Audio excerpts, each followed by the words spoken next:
Development for me is a very interesting project. It's a very interesting project which deals with the relationship between events that happen during development and during aging, and those things related with possible diseases of the brain. So this is a very important aspect, and there is a very important also coordinated program with many different individuals and many different expertises. So I think it's very comprehensive in some way, and my feeling, in addition to the scientific aspect, is also that there is a very good feeling among all the people and all the members participating in this project.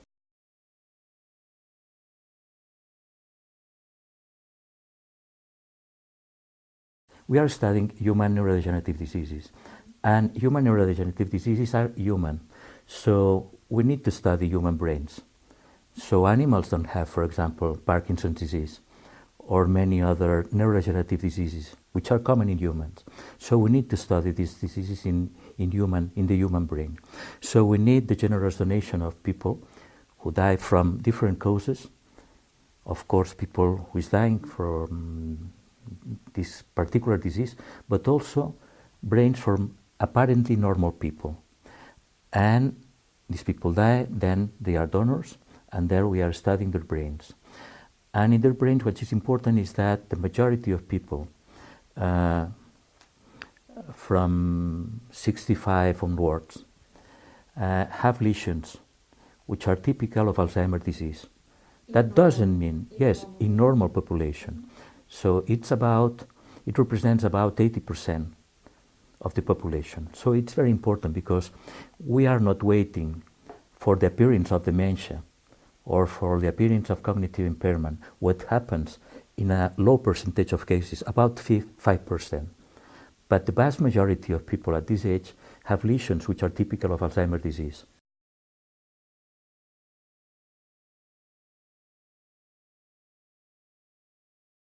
Well, there are typical lesions of Alzheimer's disease, typical lesions of Parkinson's disease. That means the hallmarks are the plaques, what we call senile plaques, or neurofibrillary tangles in the case of Alzheimer's disease, or Lewy bodies in the case of Parkinson's disease.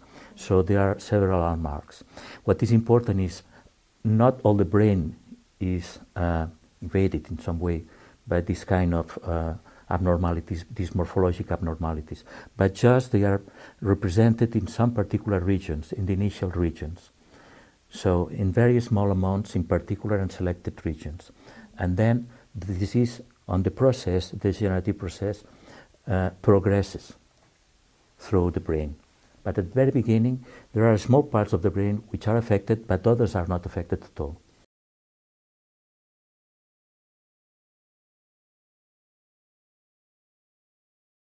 It's the same as, for example, arteriosclerosis. The majority of people suffer from arteriosclerosis, and arteriosclerosis starts at about 30 years, 20, 30 years. Nobody cares about that. But nobody cares. Nobody thinks that it's really a disease. It's a degenerative process, and nobody waits until the people have an infarction to consider that this individual has arteriosclerosis. And the same happens with neurodegenerative diseases. So there is a period, a very long period, in which the process, the disease is asymptomatic, as in the case of arteriosclerosis.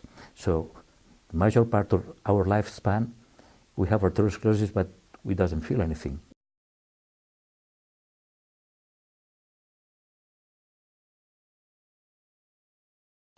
So we can provide other scientists with these samples, and also we have our own research. And our own research is based on the combination of different methods in order to have to know clusters of altered pathways in the brain. So what we try to know is not just one molecule which is affected, but trying to know what happens regarding, for example, energy metabolism, or a particular pathway of cell signaling. And this is a very important concept. Neurodegenerative diseases are not caused by one single thing. except in perhaps people who has inherited disorders, which are due to mutations to a particular gene. Then this is the main cause of the disease. But even in these cases, the disease doesn't appear until certain age, and the mutation is at the very beginning of the life. So what happens in between? Why this individual with this particular mutation can survive until the age of 50 years, for example. This is very important to know that.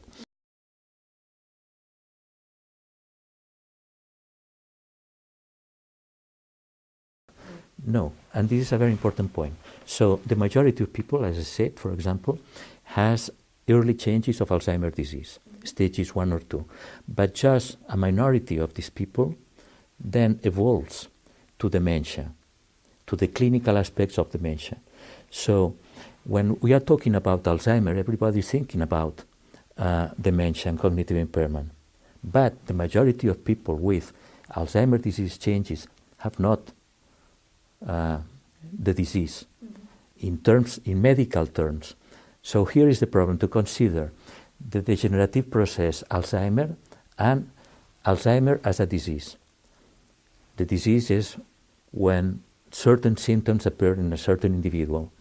And in the case of Alzheimer, is the appearance of cognitive impairment and dementia. Then we call this part of the process Alzheimer's disease. But there is another part, much wider, higher and greater, which is not symptomatic. So individuals can live perfectly well, perhaps with loss of memory, minimal loss of memory. Well, perhaps sometimes we don't remember the numbers, we don't remember the name of a person. Perhaps this is related with early changes of Alzheimer's disease. But it doesn't mean that I'm going to suffer from dementia or another person is going to suffer from dementia. So there are different things.